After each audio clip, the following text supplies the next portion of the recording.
Housing is a central pillar of Britain's future.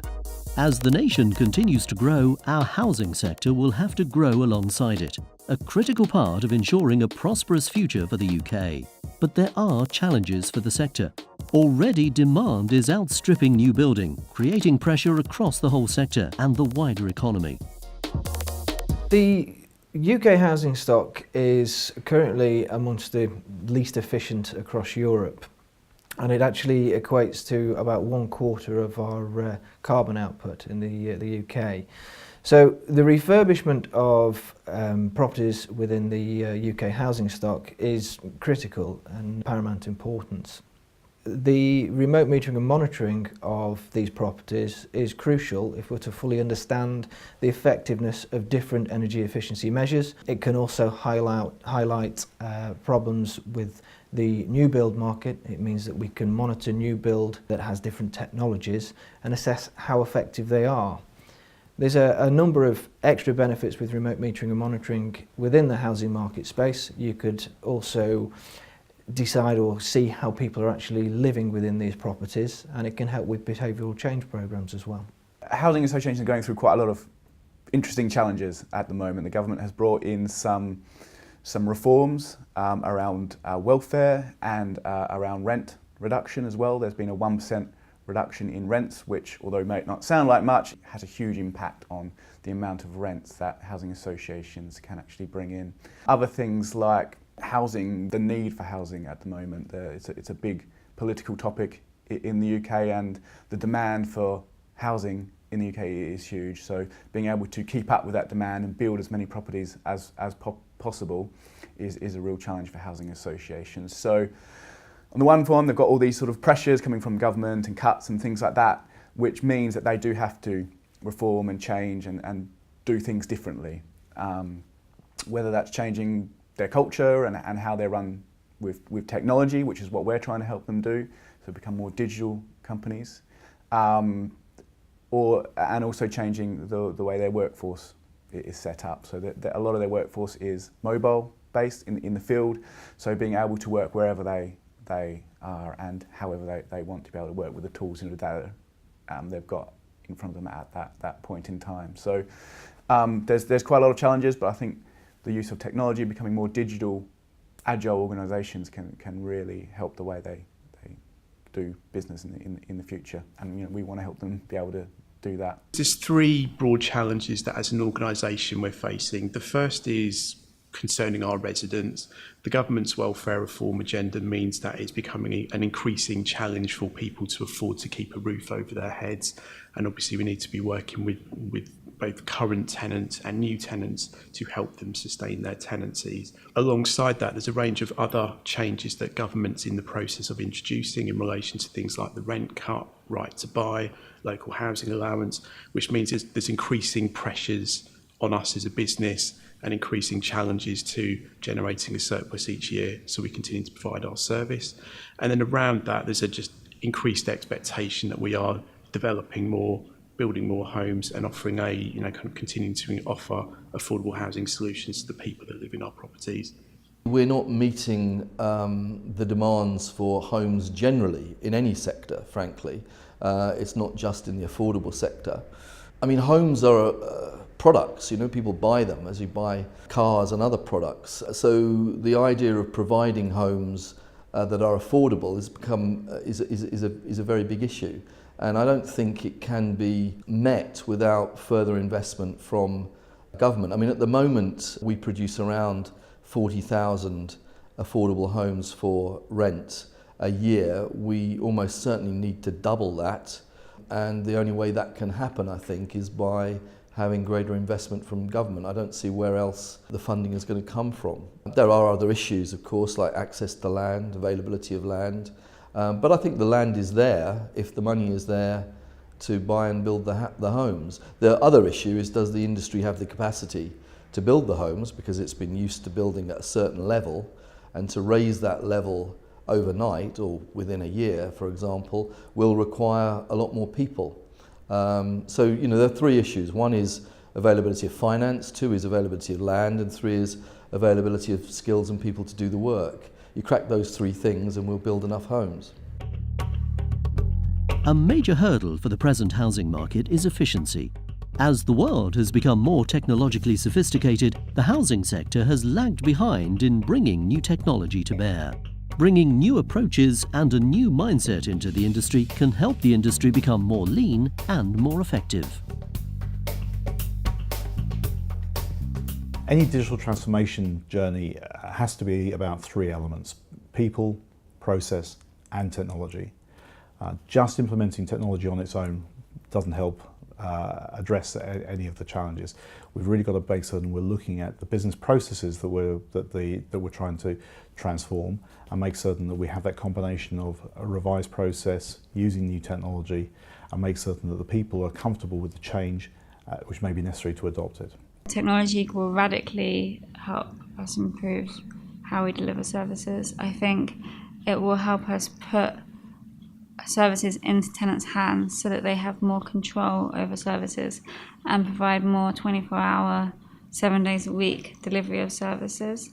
I think more and more our tenants are using mobile to access goods and services in their lives, and I think that we need to reflect that and make sure that we're fully accessible on people's mobiles. Housing associations are going through a period of unprecedented change, and operational models they've had are no longer fit for purpose.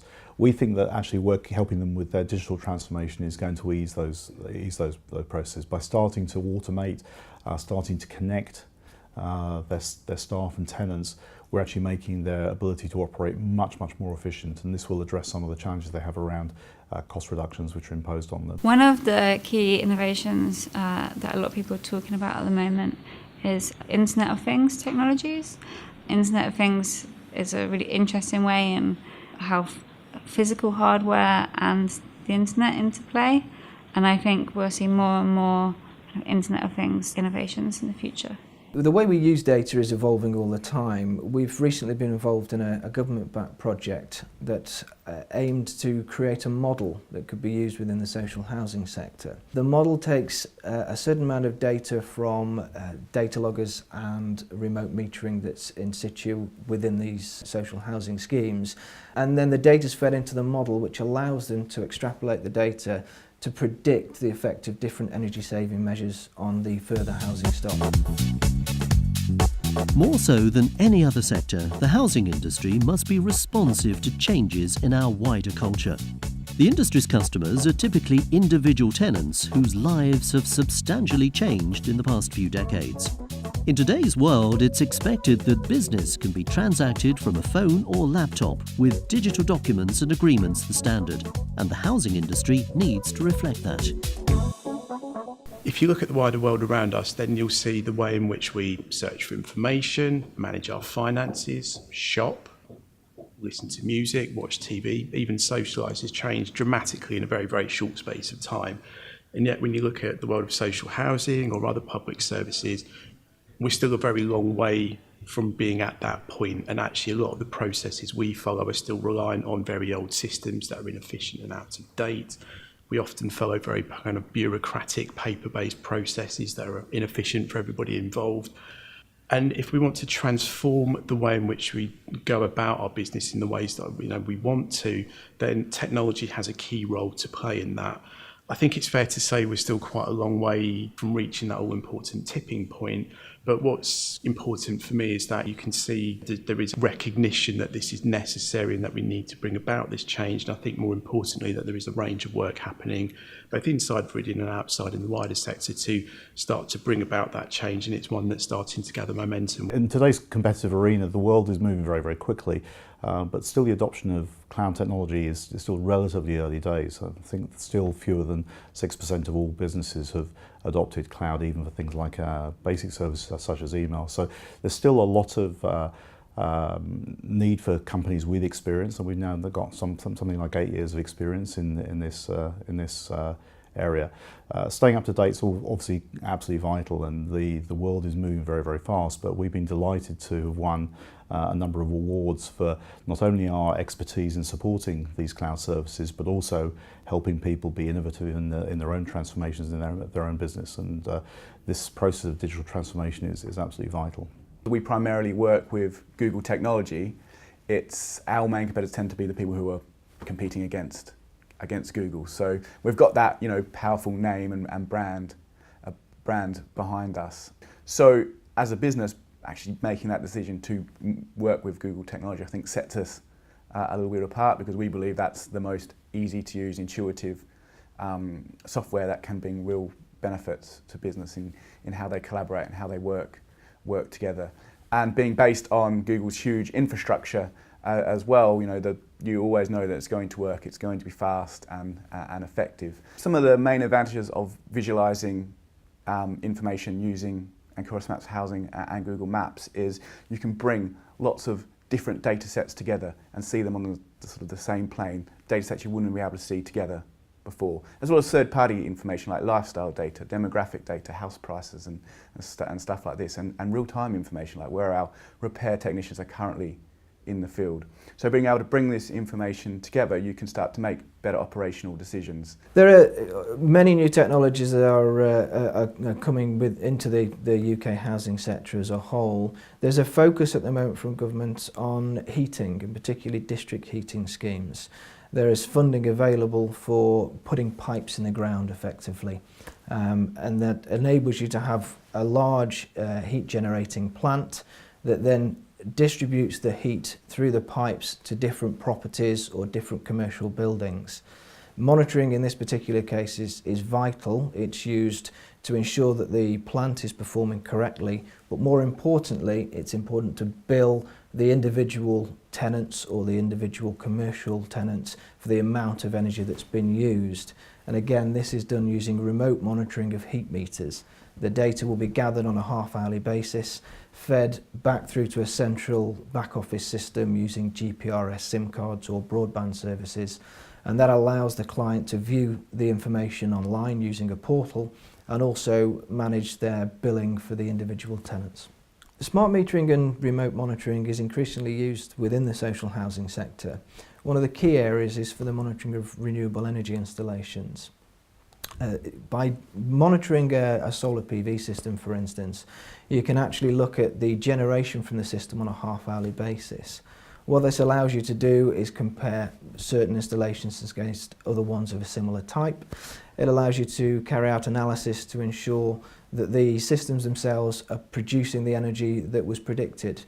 A PV system, before it's installed, is run through a modelling software, and that predicts the yield for that particular system in that location within the UK. So by monitoring these systems closely using generation meters that have inbuilt GPRS SIM cards, we're able to drag that data out and present it onto a monitoring platform or portal.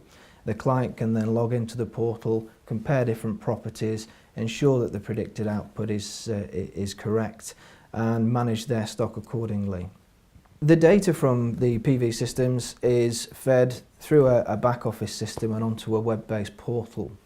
From here, the client has the ability to compare one installation against another. They can look at the expected yield from that system against the actual. It's also possible to create email alerts for underperforming systems. It may be that there's some shading at the particular property, and that could be flagged up by the email alert. They're also able to add documents and files into the system itself, and that helps to create a full management tool for the housing association or local authority. Perhaps the greatest challenge facing the housing industry today is a need for affordable housing. A home is a basic necessity, and we need housing that even the poorest in society can afford, even when profits and rents are lower. Solutions are needed to ensure that the housing industry serves the whole of society and provides a good standard of housing for everyone. Provision of affordable housing is really important because everybody needs to have some kind of home or base that they can call their home. And in a complex city like London. Although it's easy to think, well, actually, if people can't afford to live in the centre of London, then they should live further out in cheaper areas. But if people are working on very low-paid employment, perhaps cleaning a hospital in central London, then there's a limit to how far that they can reasonably be expected to travel, because their travel costs will then form a big part of their wage. Similarly, if people are working odd shifts, and lots of services in London are 24 hours, there's not necessarily reliable public transport that can get you to a shift that starts at 2 in the morning or finishes at an odd time. I think for me there's also an element about trying to keep balanced communities. I don't want to see a city in which there's a complete division between rich and poor, and where there's the wrong side of the tracks and the right side of the tracks. I want to see a city where people are working and living together, and that does mean that we need to create some affordable housing for people on lower incomes. The biggest challenge, I think, for people wanting to rent affordable housing is the mismatch between supply and demand. Most of our affordable housing, when it becomes vacant, we will offer to the local authority to nominate somebody into their housing, and they have vast waiting lists that we really only scratch the surface of with the properties that become empty. I think for people that are wanting to buy in the capital, then the cost of private rents are a real issue, and lots of people are caught in a trap where, because they're spending a lot of money on private rent, they don't have the money to be able to save for a deposit to buy a property, and then they can't get a mortgage to buy a property because they don't have a deposit, but they can't save for a deposit because their rent is too high. So we've got a real catch-22 for the city there, and that's not good for any of us. It's not good for the economy if we get talent leaving London because they can't afford to live there, or businesses thinking they'll relocate because they can't get a good workforce in London. That's not helping us, as well as those individuals that are in the poor housing conditions being affected by that too. I think there are some big challenges facing the housing sector over the next 5 years, particularly welfare reform and the introduction of universal credit. What I really hope is that the sector kind of comes together to address these challenges, and that we work to provide really great online services. Many housing associations, many of the staff in housing associations are actually remote workers, and traditionally the challenge if you're out of office is you are disconnected. With modern web-based digital tools, we can actually provide a field worker, whether it be a housing officer, someone involved with maintenance, someone involved with rent collection, someone involved in community affairs, to have access to the same data as they would do in their office. So that's actually dramatically improving the efficiency of the way the housing association can operate. Investment in the housing sector is vitally important and comes in a number of different formats. An example would be the government feed-in tariff, which was set up to establish a strong base of renewable energy generation within the UK market. It's been incredibly successful.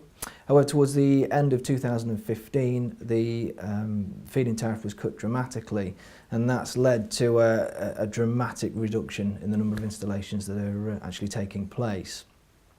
We are at the moment in consultation with several MPs and a number of members of the House of Lords to actually look at establishing a new tariff that will be bespoke for the social housing sector. The theory being that if we can promote more installations, particularly of solar PV within this market space, it actually does a number of things. Firstly, it fights fuel poverty because it reduces the electricity bills for the tenants that are living in these properties. But also the revenue that's generated from the feed-in tariff for either the local authority or for the housing association can then be reinvested into the housing stock in the form of other energy efficiency measures.